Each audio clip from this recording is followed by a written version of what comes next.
Hello மக்களே, welcome to கண்ணம்மாஸ் kitchen. இன்றைக்கி நம்ம வீடியோவில் என்ன ரெசிபி பார்க்க போகிறோம்னா, ஒரு சூப்பரான டேஸ்டியான லஞ்ச் பாக்ஸ் ரெசிபி தான். பட்டாணி புதினாவில் சேர்த்து ஒரு புலாவாட்டம் நம்ம பண்ண போகிறோம். வாங்க இது எப்படி பண்ணலான்னு பார்க்கலாம்.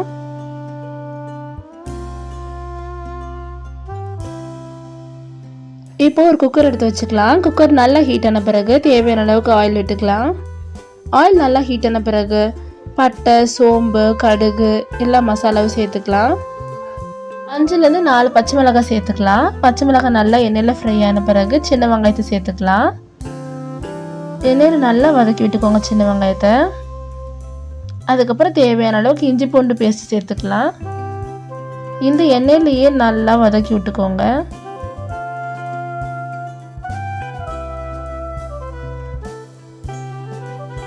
ஆயிலும் நல்லா ஃப்ரை ஆகி வந்திருக்கு. பச்சை மிளகாய், சின்ன வெங்காயம், இஞ்சி பூண்டு பேஸ்ட் இது எல்லாமே நல்லா சூப்பராக வதங்கி வந்திருக்கு.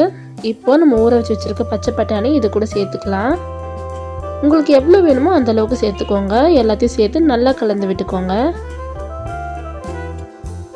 பச்சை பட்டாணி சேர்த்து நல்லா கலந்து விட்ட பிறகு ஒரு குட்டி மிக்ஸி ஜாரில் புதினா 3லேருந்து 4 பச்சை மிளகாய் சேர்த்து அரைச்சி எடுத்துக்கோங்க. இந்த மசாலா பேஸ்ட்டையும் இதில் சேர்த்துக்கலாம். தேவையான அளவுக்கு உப்பு, மஞ்சத்தூள், மிளகாத்தூள் எல்லாத்தையும் சேர்த்து நல்லா கலந்து விட்டுக்கோங்க. இப்போது மசாலா நல்லா கொதிச்சு வந்த பிறகு அரிசியை சேர்த்துக்கோங்க. நான் 2 டம்ளருக்கு 4 டம்ளர் தண்ணி ஊற்றி ரைஸ் சேர்த்துக்கிறேன். இப்போ எல்லா பக்கமும் நல்லா கலந்து விட்டுக்கோங்க.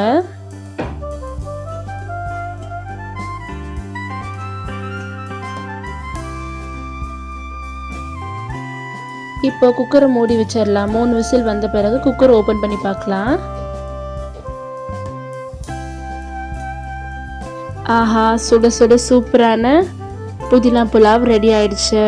இப்போ ஒரு ஸ்பூன் நெய் ஊற்றி நல்லா கிளறி விட்டுக்கலாம். பார்க்கவே எவ்வளோ சூப்பராக இருக்குது பாருங்கள்.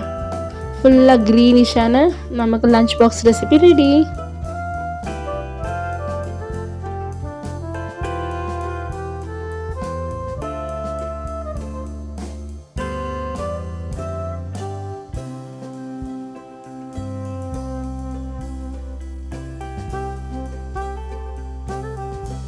ரொம்ப ரொம்ப டேஸ்டியான, ஈஸியான, சூப்பரான லஞ்ச் பாக்ஸ் ரெசிபி ரெடி.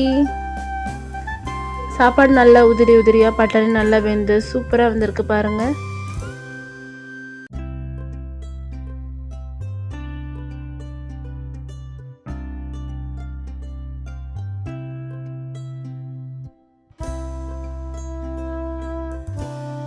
இந்த புதினா புலாவ் கூட நீங்கள் தயிர் பச்சடி வச்சு சாப்பிட்லாம், இல்லை எந்த கிரேவி கூட வச்சு சாப்பிட்டாலும் ரொம்ப சூப்பராக இருக்குங்க. கண்டிப்பாக இதே ரெசிபி உங்கள் வீட்லேயே ட்ரை பண்ணி பார்த்துட்டு எப்படி இருந்துச்சுன்னு கமெண்ட்டில் சொல்லுங்கள். மறக்காமல் நம்ம சேனலை லைக் பண்ணுங்கள், ஷேர் பண்ணுங்கள், சப்ஸ்கிரைப் பண்ணுங்கள். பாய், நெக்ஸ்ட் வீடியோவில் பார்க்கலாம்.